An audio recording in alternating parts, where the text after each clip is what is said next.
여호와께서 모세에게 말씀하여 이르시되 이스라엘 자손에게 말하여 이르라. 누구든지 여호와의 계명 중 하나라도 그릇 범하였으되 만일 기름 부음을 받은 제사장이 범죄하여 백성의 허물이 되었으면 그가 범한 죄로 말미암아 흠없는 소송아지로 속죄 제물을 삼아 여호와께 드릴지니 그 소송아지를 회막 문 여호와 앞으로 끌어다가 그 소송아지의 머리에 안수하고 그것을 여호와 앞에서 잡을 것이요. 아멘. 예, 제가 3절까지 읽으려고 했는데 4절까지 읽었네요. 자, 우리가 그 레위기가 아니라 히브리서에서 그 이제 속죄제를 가지고 영문 밖으로 나가자 이 말씀을 읽었는데 이제 히브리 기자는 이미 레위기를 히브리인들이니까 충분히 알고 있다라는 전제를 가지고 왜 영문 밖으로 나아가야 하는 것이 이 속죄제사랑 연결되는지 이거를 그러니까 뭐 자세히 설명은 안 합니다. 당연히 알고 있지 하면서 이제 예수님께서 십자가 제사로 여기 우리가 읽은 레위기 이제 속죄제사를 완성하셨고 그래서 우리가 당연히 그 그리스도의 피로 거룩해진 양심을 따라 예수님의 치욕을 짊어지고 영문 밖으로 나아가야 한다. 그래서 우리가 하나님께 찬송의 제사를 드려야 하고 마침내 하나님께서 만물을 통치하실 수 있도록 창세기 1장 27절 28절이 이제 회복이 돼서 우리가 예수님의 이름을 증언하는 거죠.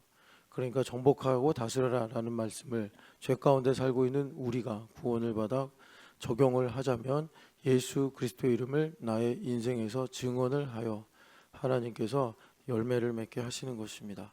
그래가지고 이제 우리가 지금 레위기를 읽었는데 그러니까 우리가 그 히브리 기자가 1차 독자인 유대인들에게 히브리서 편지를 쓸 때 차이는 뭐냐면 우리 레위기를 잘 모른다.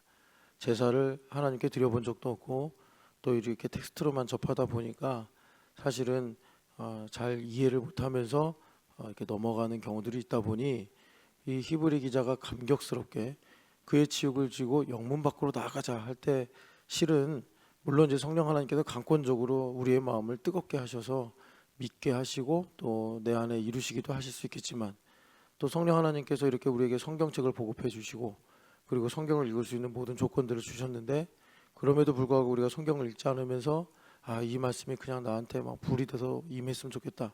그건 또 이제 성령 하나님께서 그렇게 기뻐하시는 방법은 아니란 말이에요. 그래서 이제 레위기 4장을 좀 집중해서 보면서 이 말씀이 내 안에 쌓이고 또 법리가 될 때 그러니까 이제 마음에 새겨지고 생각에 새겨질 때 이제 우리가 그 속죄 제사 예수님의 십자가 제사의 완성으로 인해 부어지는 은혜로 이제 우리의 인생의 고난과 아픔을 그리스도의 치욕으로 고백하면서 이걸 가지고 영문 밖에 계신 예수님께 나아가는 이제 이것을 바라보는 것이죠. 자, 그래서 지금 이제 읽은 말씀 중에 2절을 좀 집중해서 보려고 하는데 그러니까 또 왜 이러나. 자, 그래서 또 왜 이러나. 뭐 문제가 있나 보네. 그 이제 모처럼 또 뭐 좀 준비해 봤더니 안 되네요.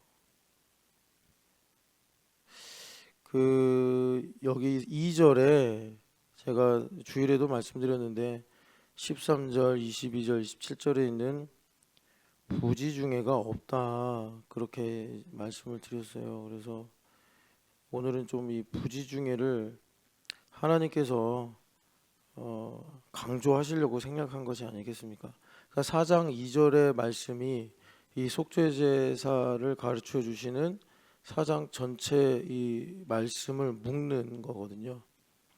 그 다음에 이제 5장 14절 가가지고 속건제 제사가 나오는데 우리가 이제 회개하고 살 때 이 회개의 깊이와 깊이를 더하고 열매를 맺기 위해서는 당연히 이 속죄제는 뭐고 속건제는 뭔가 우리가 이거 영어로 봐도 애매하거든요. 그래가지고 이 속죄제사는 한 번 더 정리를 해드리면 죄로 인해서 오염된 성소를 거룩하게 하는 것이 속죄제사입니다. 그리고 우리가 흔히 내가 잘못을 해서 하나님 저 거짓말했어요 하고 회개하는 이런 모든 일은 속건제에 해당이 됩니다.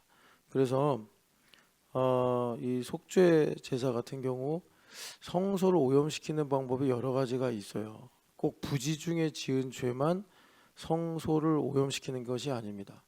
그런데 일반적으로 생각할 때 하나님께서 이제 고의로 짓는 죄도 되게 큰 문제를 삼으시는데 성소를 오염시키는 것은 뭐냐면 그러니까 내가 이렇게 이제 회개하고 하나님께서 이 성전에 들어갈 때 그 붉은 암송아지의 재를 흐르는 물에 이렇게 담아서 우슬초로 뿌리게 하십니다. 이게 이제 정결례 중에 하나인데 이 정결하게 하는 물, 붉은 암송아지의 재를 담은 흐르는 물로 적시시고 바르시고 뿌리셔서 정결하게 된 사람들이 이제 성소에 들어가서 기도하는 거예요. 그런데 그럼에도 불구하고 뭐 믿음이 약하거나 또는 내가 그 하나님 앞에 모르고 한 죄니까 그런 일로 인해서 성소에 들어가면 그런 일을 가지고 성소에 들어가면 이 성소가 이제 오염이 돼 가지고 우리를 거룩하게 하는 이 기능을 제대로 못 한단 말이에요. 성소가 거룩해야지 접촉하는 사람들이 그러니까 하나님의 뜻을 깨닫고 하나님을 찬양하고 순종하고 싶은 마음이 들고 또 그렇게 이제 하나님의 말씀을 따르려는 이제 믿음이 흥황하는데 그런데 성소의 기능이 약해지면 사람이 방자해지고 막 성소에 들어와서 화를 내고 또 뭐가 있을까요? 하여튼 하나님의 제사를 인본적으로 생각하는 이런 문제들이 생긴더라라는 것입니다. 가장 근본적으로는 아마 이런 것일 겁니다. 그러니까 성소가 거룩하면 하나님을 경외하게 되죠. 가장 근본적으로 영적인 감각이 살아나서 정말 우리가 이제 하나님을 경외한다 그러면 야, 정말 하나님께서 이렇게 예배 자리에 부르신 게 얼마나 감사하냐 이런 영적 감각이 있단 말이에요. 우리가 영화관에 앉아 있는 게 아니란 말이죠. 돈 내고 와가지고 입장해서 여기서 관람하는 게 아니라 도저히 올 수 없는 이 인생을 하나님께서 은혜로 부르셔서 살아계신 하나님을 경배하게 하시니 이것이 얼마나 큰가. 그게 성소가 거룩할 때 우리에게 하나님께서 베푸시는 은혜입니다. 그런데 이제 성소가 온전한 기능을 못하면 여기 와도 그냥 뭐 세상에서 안 좋은 일 있으면 인상 팍 쓰고 앉아 있고 더 나가서 제가 정말 깜짝 놀라는 게 있어요. 여러분들이 이런 걸 좀 저랑 있으면서 느끼시는지 모르겠는데 제가 웃으면서 말씀드리잖아요. 하기 싫으면 하지 말라고. 왜 그러냐면 그분한테 그게 심각한 문제가 되기 때문에 그래요.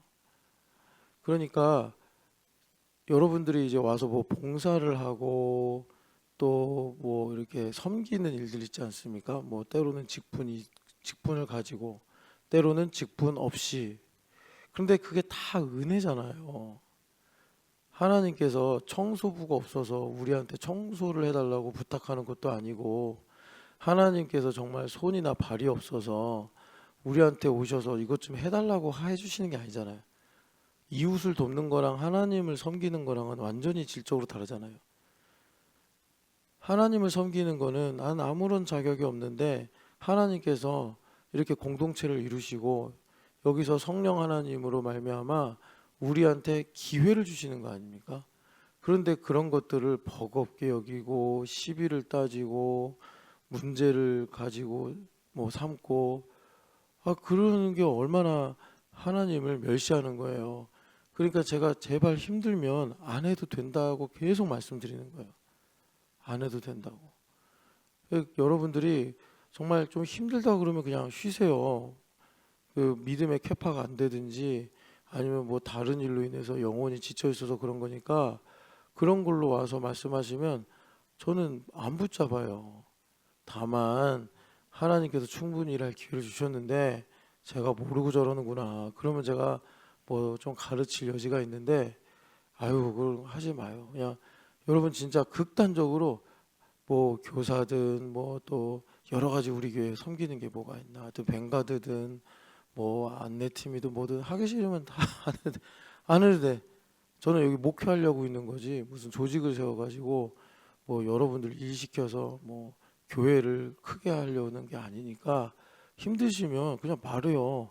하나님 앞에 그렇게 저기 하지 말고, 여하튼 그런 모든 일들이 성소가 오염될 때 이게 기회구나, 내가 정말 십자가 지고 주님 따라야지, 이렇게 돼야 되는데 뭐 하면 뭐 한다고 저러고, 이거 하면 이거 한다고 저러고, 뭐 하는 건지 모르겠어요.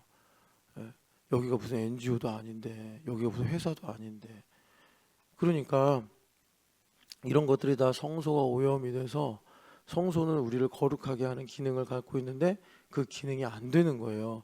그러니까 속죄 제사를 통해서 하나님께서 성소를 거룩하게 하신다.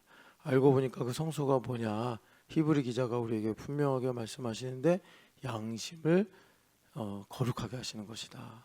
그래서 나의 양심을 하나님께서 성소 삼으셔서 나에게 이제 하나님의 은혜가 무엇인지를 깨닫고 알게 하셔서, 정말 내가 좀 억울한 일이 생겨도, 내가 별로 마음에 들지 않은 일이 생겨도 이 성소가 거룩하면 이게 하나님의 은혜구나, 이렇게 된단 말이에요. 근데 성소가 거룩하지 않으면 그냥 가인처럼 안색이 변하고 화딱지 나고 이런단 말이에요. 여러분, 이 속죄 제사를 우리가 이제 자세히 들여보기 전에, 이 하나님께서 속죄, 이 성소를 거룩하게 하시는 것을 얼마나 중요하게 여기시는가, 여러분들이 사모하시는 마음이 있으시기를 축복합니다. 그래서 이거 한번 전체 화면으로 보여주시겠어요? 연결됐다고 나오는데, 됐다가 꺼졌어요. 다시 됐죠? 예, 감사합니다. 자, 그래서 새 번역을 보면 2장, 여기 개역개정하고 비교해서 보시면요, 너는 이스라엘 자손에게 다음과 같이 일러라. 어떤 사람이, 제가 색깔을 좀 다르게 했죠. 이 부분이 이제 부지중해라는 말씀인데, 이 13절, 22절에 27절에 있는데 생략이 됐다라고 해서 제가 이렇게 한 거예요. 그래서 새 번역에서는 실수로, 그러니까 약간 좀 뉘앙스가 약해졌거나 좀 달라진 거죠. 잘못을 저질러 나 주가 하지 말라고 명한 것을 하나라도 어겼으면 다음과 같이 하여야 한다 하면서 이제 속죄 제사가 무엇인지를 가르쳐 주시고요. 한글 성경에도 여기 우리말을 제가 그래서 사지 않아 가지고 현대인의 성경을 보면은 실수로에 해당되는 부분을 무의식 중에로 이제 바꿨어요. 그래서 좀 더 이제 부지중해라는 원래 말씀하고 좀 이제 좀 더 가까워졌다고 할 수 있고, 그리고 NASB를 보면은 unintentionally 해가지고, 그러니까 의도적이지 않게 죄를 범한 문제를 가지고 하나님께서 속죄 제사를 명령하신다, 이렇게 우리한테 말씀하고, 여기 이제 밑에 현대인의 성경이라고 그랬는데 이게 잘못된 거고 그냥 제가 번역한 거예요. 이스라엘 자손에게 말하라. 부지 중에 여호와께서 행하지 말라고 하신 모든 명령에 이르지 못한 사람, 그리고 하지 말라고 하신 것들 중에 하나라도 행한 사람에게 이렇게 이르라. 그러니까 여러분, 사실 그 개역개정 성경 보면은 되게 짧죠. 아까 전에 새 번역이 아니라 현대인의 성경도 매우 짧게 번역을 했는데, 원래 그 단어 하나하나를 다 살려서 번역하면 깁니다. 4장 2절 말씀이. 그래서 부지중해가 우리가 읽는 개역개정에서는 생략이 되어 있는데, 영어 성경이나 또 다른 버전에서는 분명히 그 부지중해가 있다. 그래서 오늘은 이 부지중해라는 문제가 뭐냐, 여러분 다시 한번 말씀드리는데 이제 화면 바꾸셔도 돼요. 이 부지중해라는 이 문제는 속죄 제사에서만 다루는 게 아니에요. 그런데 왜 특별히 속죄 제사, 성소를 정결하게 하는 속죄 제사에서 부지중해의 문제를 중요하게 다루냐면, 우리가 부지중해라는 이런 상황으로 성소가 오염되기 때문에 그래요. 성소가 오염되는 가장 큰 이유 중에 하나가 부지중해. 그러니까 부지중해 짓는 죄가 이런 것도 있을 수 있어요. 말하자면 기도를 쉬는 죄. 이게 부지중해에 해당돼요. 여러분들이 억지로 난 기도 안 해야지 뭐 이렇게 결심하고 시작하는 하루 없잖아요. 대부분 다 이렇게 새벽에 나오시면 기도해야지, 오늘도 자기 전에 기도해야지, 하나님 오늘 제가 뭐 어떻게든 1시간을 좀 기도하겠습니다, 이런 마음 가질 수 있잖아요. 그런데 하루를 마치다 보면 뭐 또 그냥 바쁘고 또 정신없다 보니까 시간 지나가고 의지가 약해서 또 놓치기도 하고 또 이제 밤에 기도할까 그러면 또 그때 되면 아침과 같지 않죠. 마음이 막 심란하기도 하고 뭐 또 다른 거 하고 싶고 기도하는 게 왜 이렇게 나에게 부담이 되고 무겁게 느껴지는지 몰라서 자기 전에 쓸데없는 짓 하다가 잠든단 말이에요. 대부분 다. 그러니까 이런 것 다 이제 부지 중에 짓는 죄다. 이제 이런 일들로 인해서 어떻게 보면 좀 적극적인 죄, 파지티브 죄가 아니라 좀 소극적인 죄라고 할 수 있죠. 예. 그런데 소극적이라고 해서 약한 죄가 아니라 어떻게 보면은 성소를 오염시키니까 근본에 가까운 죄다. 이렇게 이제 우리가 볼 수가 있어요. 그래서 성경은요, 다양한 케이스들로 이 부지중의 문제를 중요하게 다룹니다. 속건제에서도 이 부지중의 문제를 말씀하시는데 어디냐면 5장 18절 같이 읽어보겠어요. 여기 14절부터는 속건제 얘기인데 18절 읽어보면 그는 내가 지정한 가치대로 양떼 중 흠없는 순양을 속건제물로 제사장에게 가져갈 것이요 제사장은 그가 부지 중에 범죄한 허물을 위하여 속죄한즉 그가 사함을 받으리라. 아멘. 그러니까 속건죄에서도 내가 예전에 모르고 지은 죄가 있는데 성령 하나님께서 이제 깨닫게 하시면 그걸 속건제로, 속건제는 뭐라고요? 내 죄를 회개하는, 용서받는 죄 사함을 받는 제사고, 속죄제사는 내가 아니라 성소를 거룩하게 하는 제사다. 그래서 이 두 종류가 다르다. 그러니까 여러분들이 잘못 또 들으면 속죄제는 부지 중에 지은 죄를 용서함 받는 거지, 이렇게 하다가 나중에 5장을 보면 속건제에서도 부지 중에 범한 죄를 회개하네. 아이고 목사님 잘못 썼구만. 이런다고요. 그러니까 여러분들이 잘 이해하세요. 속죄제는 뭐라고요? 성소를 정결하게 하는 제사고, 속건제는 죄 지은 나를 죄사함으로 거룩하게 하는 제사다 이라는 겁니다. 그런데 왜 속죄제에서 부지중해를 강조하느냐? 여러분, 성전에 가는 사람이 성전을 망가뜨리려고 가는 사람이 어디 있습니까? 성소를 섬기고 하나님 경배하려고 가는 사람들인데, 여기서 중요한 문제, 동기는 선한데 인간이 죄의 지배 아래 뼈 깊이 사무쳐 있다 보니까 예배하러 가가지고 말이에요, 오히려 마음이 굳어지고 오히려 하나님께 부주의하게 행동한 일로 인해서 성소가 오염돼 버리는 이런 문제를 하나님은 아시는 거예요. 우리는 몰라도 하나님은 아시는 거예요. 그러니까 하나님께서 속죄 제사를 명령을 하시는 것입니다. 이 부지중의 문제가 또 어떤 케이스가 있냐면 다양하게 성경에서 말씀하시는데, 민수기 15장을 보시면, 민수기 15장은 레위기 1장부터 그 속건제사까지 나오는 얘기들을 말씀을 얘기해 좀 요약을 한 거다라고 보시면 좋아요. 그래서 15장 28절을 같이 읽어보겠습니다. 제사장은 그 부지 중에 범죄한 사람이 부지 중에 여호와 앞에 범한 죄를 위하여 속죄하되 그 죄를 속할지니 그리하면 사함을 받으리라. 아멘. 그래서 이 부지 중에 범한 죄를 하나님께서 속죄죄로 정결하게 하셔서, 그러니까 주님께서 성소를 거룩하게 하심으로 그를 구원하시는 은혜를 베푸신다, 이 말씀입니다. 여기 15장 폈으니까 24절 같이 읽어보겠습니다. 회중이 부지 중에 범하였거든 온 회중은 수송아지 한 마리를 여호와께 향기로운 화제로 드리고 규례대로 소제와 전제를 드리고 수염소 한 마리를 속죄제로 드릴 것이라. 아멘. 그러니까 수염소 한 마리는 성소를 거룩하게 하는 속죄제고, 그리고 여기 온 회중은 수송아지 한 마리와 향기로운 화제와 규례대로 소제와 전제를 드리고, 이건 이제 말하자면 그 죄에 대한 속건제가 된다고 할 수 있죠. 그러니까 이 부지중의 문제는 어떤 것을 우리에게 가르치냐면, 우리가 죄의 지배 아래 살고 있다. 가끔 우리가 이렇게 듣잖아요. 여기서는 숨 쉬는 것도 죄다. 혹시 여러분들이 이 말을 깊이 생각하면 억울하거나 이해가 안 될 수도 있어요. 아니 내가 숨 쉬는 게 왜 죄냐? 그럼 숨을 안 쉬고 살란 말이냐?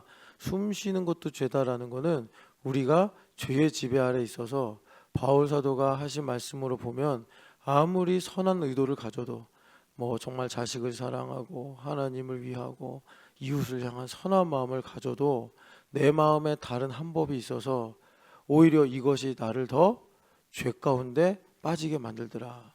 그러니까 이거를 좀 풀어 말하자면 이런 겁니다. 내가 이웃을 향한 선한 의도를 가지고 그 사람한테 선물도 주고 친절을 베풀고 뭐 이래요. 그런데 되게 미묘한 게 그렇게 선의를 베풀면서 묘하게 내가 보상을 받아요. 그런 느낌 아세요? 내가 이웃에게 선의를 베풀어서 난 참 좋은 사람이지. 난 참 이웃을 사랑하는 사람이지. 난 참 괜찮은 그리스도인이지. 이런 보상을 내가 막 취해서 갖는 게 아니라 그런 행동을 하면서 저절로 보상을 받아. 뭐 그 사람이 아유 고마워요. 참 당신 좋은 사람이군요. 어떻게 이런 선물을 준비했어요? 이렇게 감격하는 걸 보면서 기쁘다고 내가. 그런 거 보면 기쁘잖아요. 그 기쁨의 보상을 받으면서 내가 강화된다고요. 난 참 괜찮은 사람이야. 자녀를 가르쳐요. 자녀가 말을 잘 들어요. 결과가 좋게 나와요. 그러면 난 좋은 부모야. 뭐 이런 거예요. 목회를 열심히 해요. 좋은 동기죠.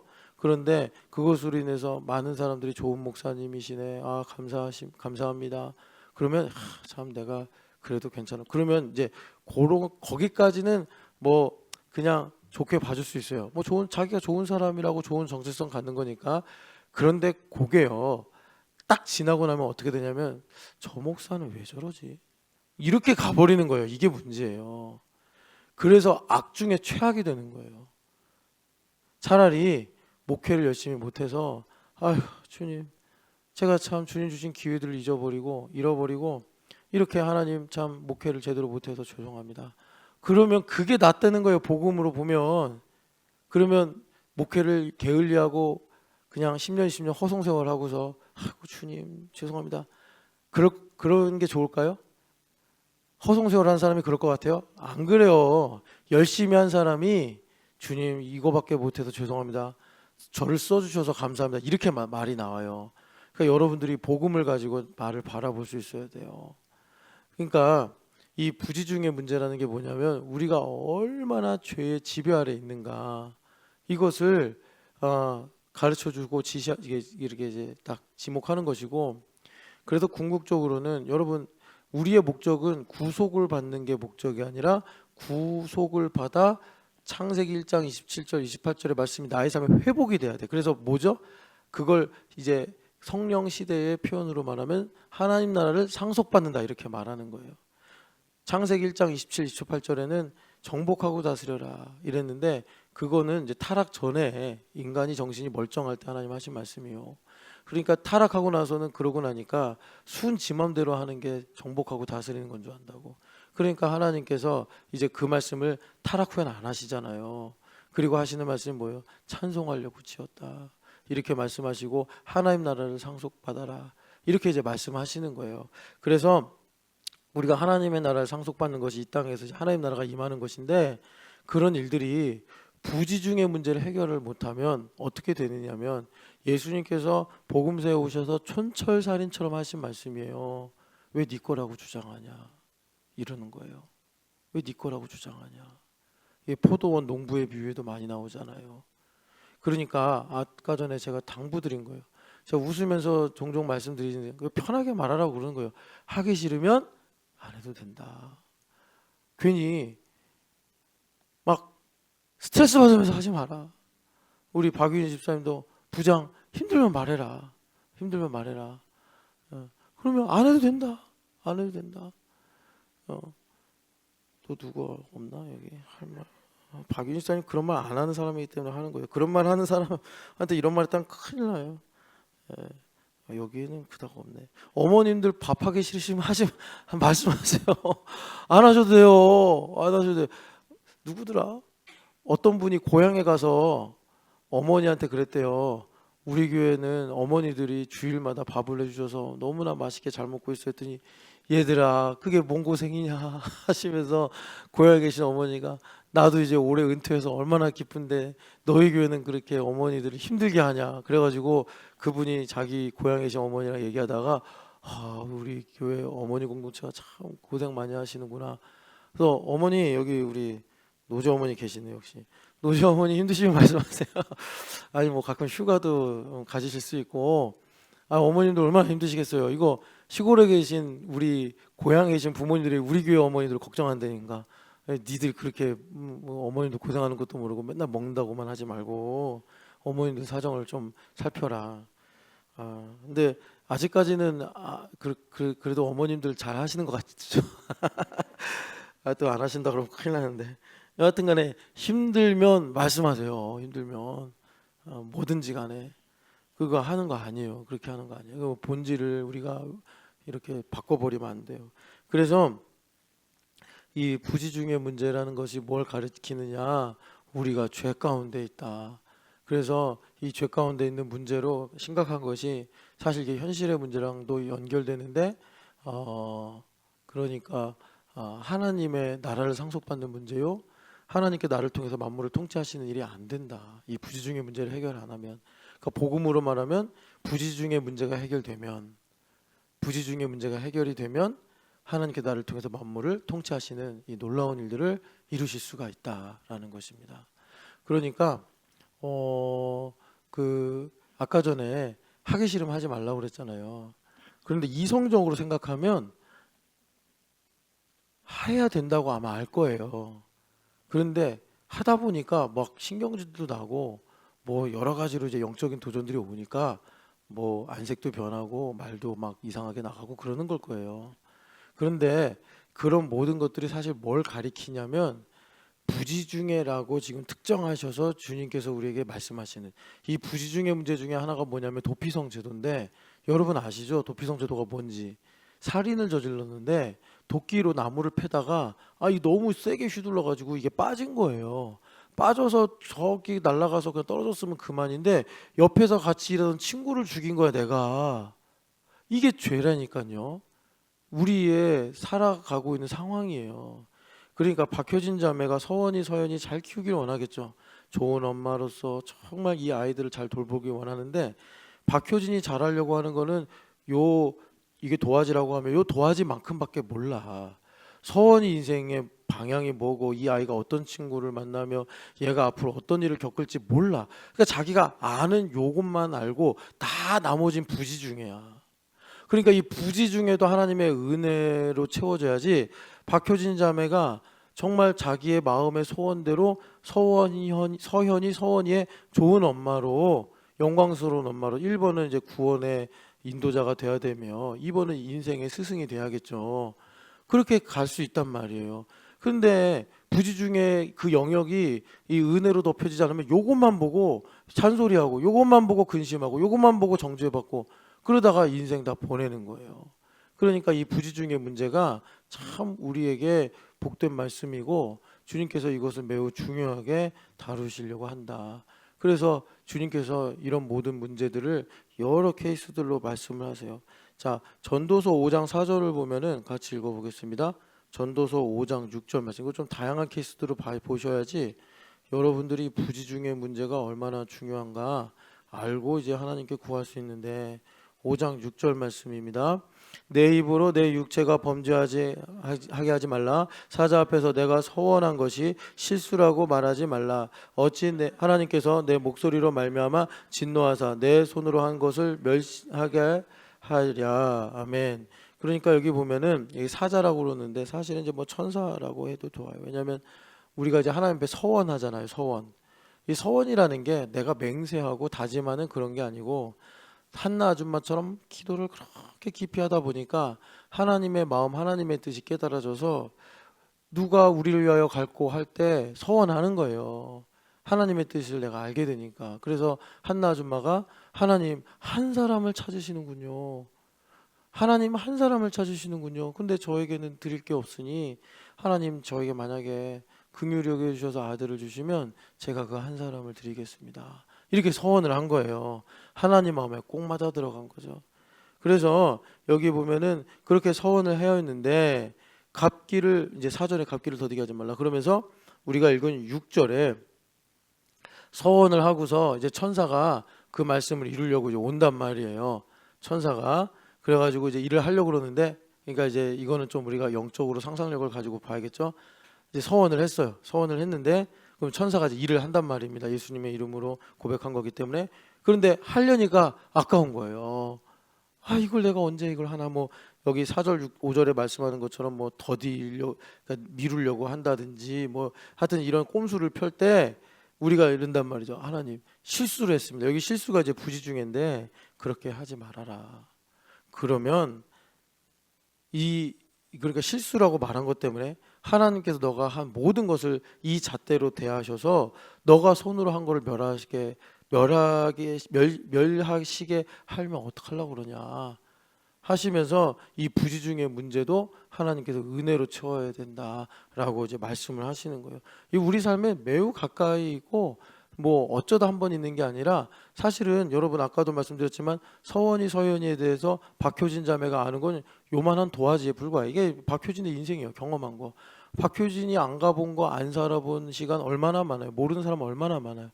그러니까 서원이 자기 힘으로 잘 키우다가 뭐 그럴 수도 있는 거죠. 뭐 친구 한 명 만나서 인생이 휙 뒤집어질 수도 있는 거고, 어떻게 보면 또 좋은 선생님 만나서 인생이 너무 행복해질 수도 있는 거고, 그건 다 부지중에 있는 일 아닙니까?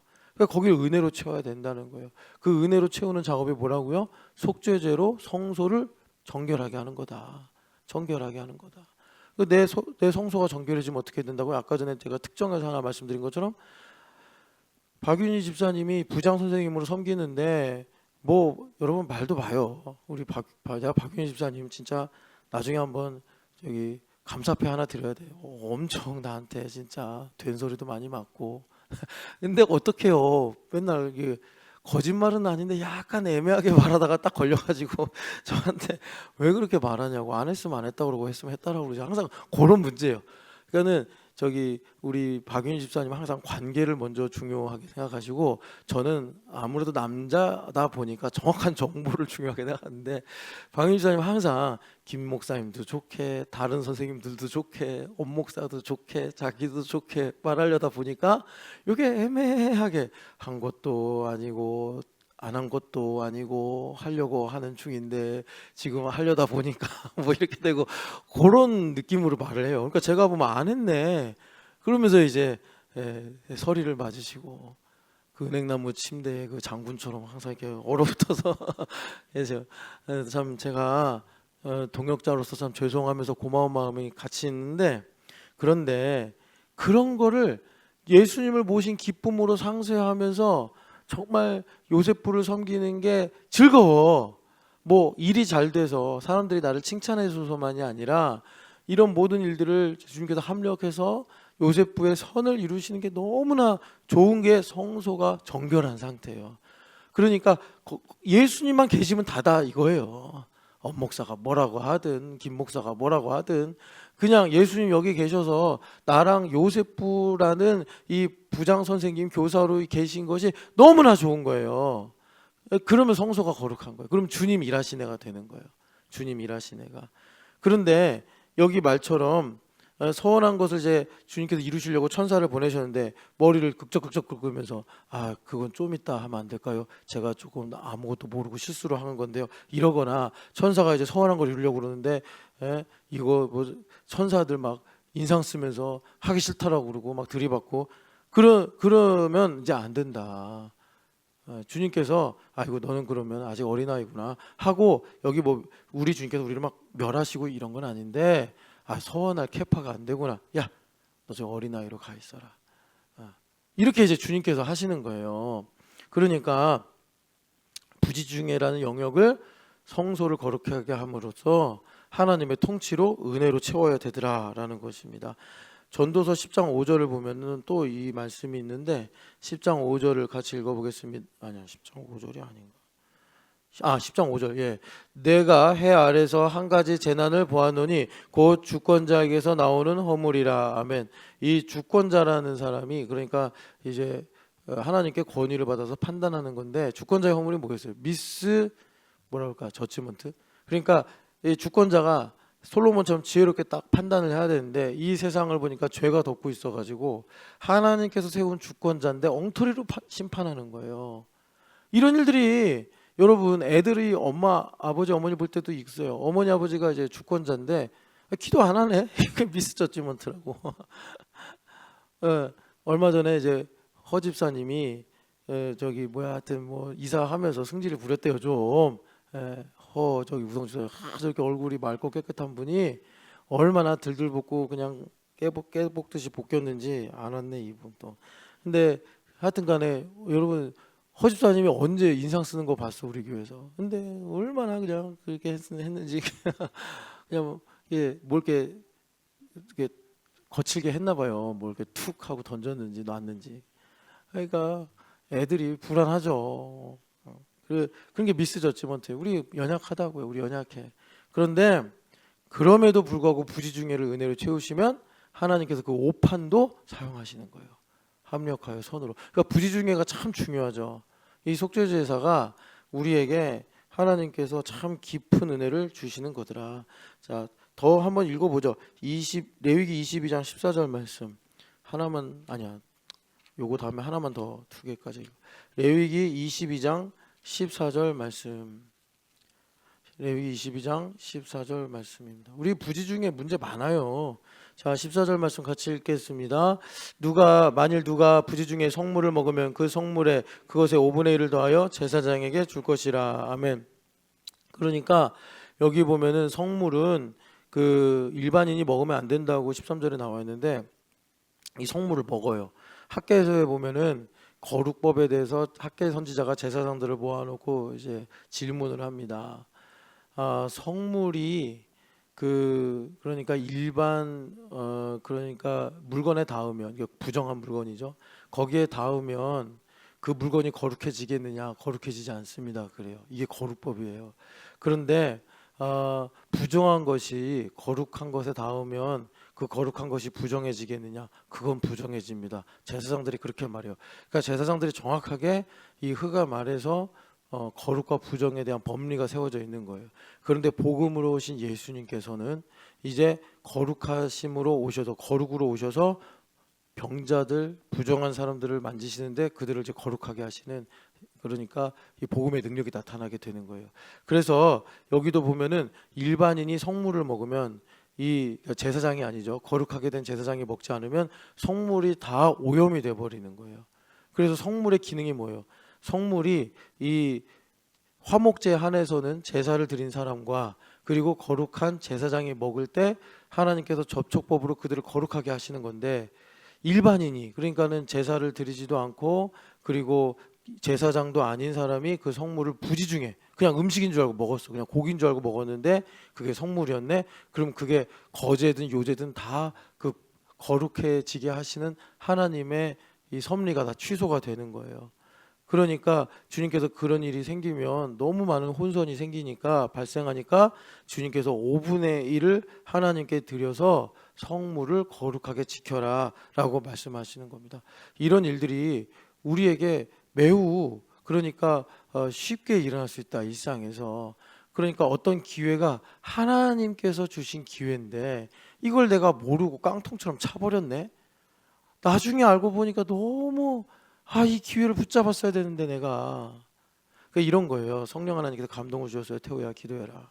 그럼 바로 기도를 해야 되는데 아이고 하나님 지금 내가 이것도 해야 되고 저것도 해야 되고 아이고 나중에 내가 이제 좀 시간을 확보해서 기도하죠. 기도라는 건 정말 그렇더라고요. 제가 여러 번 경험했지만 태호야 기도해라. 그 주어진 상황에 5분이든 10분이든 기도하는 게 중요해요. 하나님 저는 1시간 기도하고 싶은데 개폼 잡으면서 나중에 제가 제대로 좀 찬양도 하고 말씀도 읽으면서 기도하겠습니다. 아니요. 그때 3분이든 5분이든 10분이든 주님 앞에 바로 순종하고 기도하는 게 중요해요. 그런데 그렇게 했어. 근데 나중에 보니까 기도는커녕 정신없어가지고 아이고야 그때 내가 그때 기도했으면 하나님께서 그냥 번개처럼 나에게 뭘 기도해야 될지 가르쳐 주셔가지고 하나님께서 나에게 정말 딱 정말 쏜살과 같은 관역에 정중하게 맞추는 그런 기도를 하게 하셨을 텐데 그걸 놓쳤구나 하고 후회가 될 때 5분의 1을 더해서 하나님 앞에 기도하고 간구하면 하나님께서 그것을 말하자면 이제 뭐 만회하듯이 그렇게 이제 회복시켜 주신다 그런 거예요. 그러니까 부지중의 문제가 참 우리에게 일상에서 중요하다. 하나만 더 하죠. 민수기 35장 11절을 보면은 민수기 35장 11절에 여러분 그 도피성 말씀이 있는데 같이 11절 읽어보겠습니다. 너희를 위하여 성읍을 도피성으로 정하여 부지중에 살인한 자가 그리로 피하게 하라. 아멘. 그러니까 이거는 고의로 죄를 지은 게 아니라 아까 전에 비유로 말씀드린 것처럼 내가 잘못을 해가지고 그러니까 도끼 이 손잡이가 손에서 빠지는 바람에 그것도 말이죠. 그냥 뭐 타박상 정도가 아니야. 그러면 배상을 하면 그만인데 그죠? 근데 사람이 죽어서 이걸 뭐로 갚아? 그러니까 하나님께서 긍휼히 여기시는 거예요. 이것도 되게 중요해요. 부지중에 우리가 범하는 것을 하나님은 진노하시고 멸하시려고 하는 게 아니라 긍휼히 여기셔서 도피성이 뭐겠어요? 주님은 나의 피난처 예수님이잖아요. 그래서 우리가 그 예수님 안에 들어오면 피의 보복자인 원수 마귀가 우리를 정죄할 수 없다. 주님은 우리를 잘 아셔요. 부지중에 있는 것도 아시고 또 고의로 하는 것도 아시고 그래서 하나님은 어떻게 해서든 우리를 구원하기를 원하시는데 여기서 특별히 이제 살인이라는 문제는 뭐 왈가왈부할 수 없는 분명한 죄니까 그런데 이 문제일지라도 이렇게 큰 심각한 문제일지라도 부지중에 범한 이런 일들 범할 수밖에 없는 이건 범할 수밖에 없는 거예요. 죄 가운데 있어가지고 이 죄의 영향력으로 뭐 그 사람이 무슨 저주를 받아서 그렇게 죽였다 이런 건 아닌데 우리의 운명처럼 죄로 인해서 이런 문제들이 생길 수밖에 없는 것을 하나님은 긍휼히 여기시고 우리에게 구원을 주시길 원하시더라라는 것입니다. 그래서 여러분 이 부지중의 문제를 좀 더 이제 우리가 말씀으로 들어보면은 이렇습니다. 그러니까 부지중에는 내가 컨트롤할 수 없는 거예요.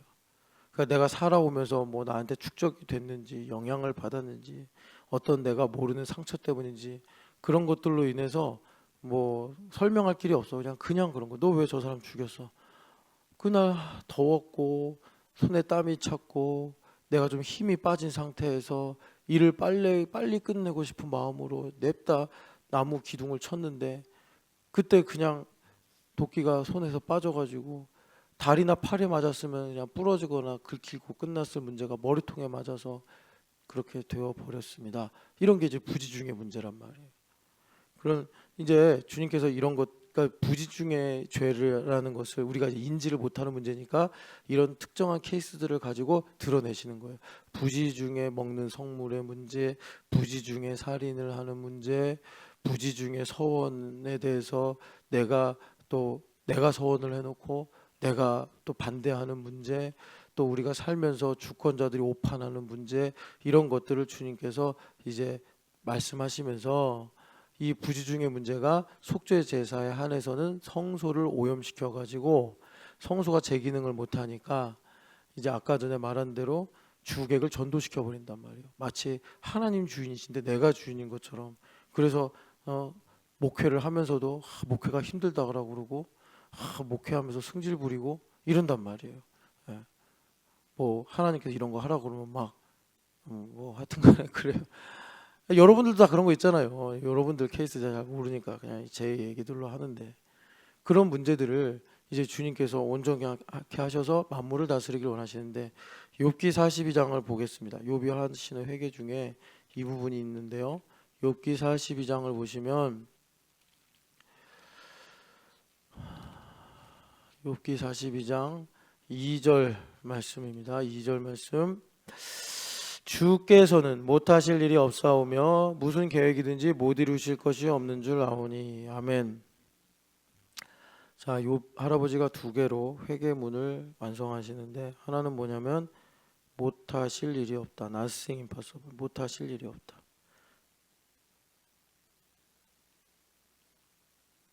그러니까 하나님은 약속하시면 반드시 이루신다. 하나님은 예정하시면 반드시 그 뜻을 이루신다. 못하실 일이 없다. 못하실 일이 없다. 이제 이거고 이거는 우리가 좀 동의하기가 쉬워요. 그죠? 못하실 일이 없다. 그런데 두 번째가 이게 난이도 높아요. 첫 번째도 참 복된 고백인데 두 번째는 뭐냐면 무슨 계획이든지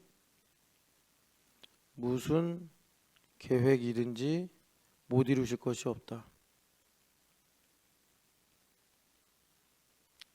것이 없다. 이거예요. 그러니까 하나님께서 나에게 동그라미를 약속하셨어요. 그런데 정작 되는 걸 보니까 세모야. 그럼 우리는 그런다고 동그라미 해야지 옳은 거 아닙니까? 아니, 세모가 옳아. 이렇게 하시는 거예요. 그러니까 이거는 여기로 가면은 머리로는 도저히 못해요. 터져요. 머리가 터져. 이것도 못하실 일이 없다. Nothing impossible. 이것도 대단한 건데, 우리 항상 이제 그 1차적으로 하나님을 이렇게 하나님을 은연중에, 이것도 이제 부지중에 짓는 죄 가운데 하나인데, 하나님은 은연중에 제안을 해요. 이건 안 될걸요. 그래서 의심하고 막 그러는데, 이거 다음에 더 어려운 게 이거예요. 하나님이 동그라미를 약속해 주셔놓고서 세모를 주신다니까. 그럼 이게 하나님 앞에 이제 우리가 바로 그런 거죠. 이게 맞는 말이냐, 하나님 틀린 거 아니냐. 그런데 하나님은 동그라미를 주신다고 해놓고서 세모를 주셔도 오르시더라라는 거예요. 그래야 하나님이지 않냐, 이렇게 말씀하시는 거예요. 그러니까 두 번째도 하나님을 이렇게 가두는 건데, 이거는 첫 번째 가두는 것보다 더, 그러니까 좀 함수가 복잡한 내용이다라고 할 수 있어요. 이 무슨 계획이든지 못 이루실 것이 없습니다. 요것이 바로 뭐랑 연결되냐면 부지중에랑 연결되는 거예요. 부지중에. 그러니까 여러분, 자, 이걸 역으로 바꿔서 말씀드리면, 나는 동그라미라고 생각했는데 세모로 응답하시는 하나님, 이제 성령 하나님이 우리 안에 보증이 되시기 때문에 하나님께서 변덕쟁이로 일하신다, 이렇게 할 수가 없어요. 내가 피조물이고 내가 죄인이고 내가 부족하기 때문에 하나님께서 동그라미로 약속하시고 세모로 일하신다라고 말하는 거지, 하나님은 어제나 오늘이나 영원토록 동일하신 거예요. 내 눈이 좁고 내 마음이 얕아서 그런 거지, 하나님께서 그렇게 말을 바꾸시고 그러시는 분이 아니에요. 나중에 더 가면 내가 생각했던 원은 찌그러진 원이었는데 하나님께서 세모로 일을 하시는 것 같으면서 완벽한 원을 만드시는구나, 그렇게 가요. 그게 바울사도의 로마서 9장, 10장, 11장이에요. 나는 민족을 위하여, 어제 김미경 선교사님 말씀하신 대로 가족 얘기를 하시면서 말씀하셨잖아요. 바울사도의 말씀을 빌려서 나는 정말 민족을 위하여 저주를 받아 그리스도께로부터 끊어져도 나는 뭐라 그럴까, 끊어질지언정 우리 민족이 구원받기를 원하는데, 주님은 세모로 응답하셔. 그게 뭐야? 이방인의 사도라는 거. 너 뱃속에서부터 이방인의 사도였어. 그러니까 차라리 다른 사람들이면, 뭐 스테반 집사님 이름이 스테파누스니까 헬라식 이름이란 말이에요. 그러니까 이 사람은 헬라화된 유대인이에요.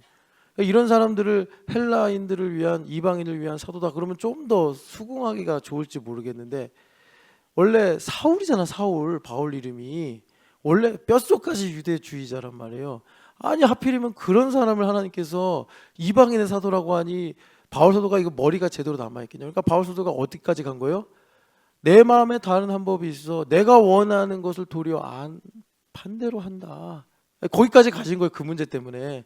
그래서 오늘날 우리에게 정말 은혜의 복음이 뭔지를 가르쳐 주시는 거고, 그래서 나중에 바울 사도가 보니까 11장에 신비를 하나 깨달았는데, 내가 생각했던 원은 사실 원이라고도 할 수 없는 쭈글쭈글한 주름투성에 불과했는데 하나님께서 그것을 완벽한 원으로 바꾸시는 그 경륜이요, 그 비밀이 뭐였다고요? 나를 이방인의 사도로 쓰시는 거였구나.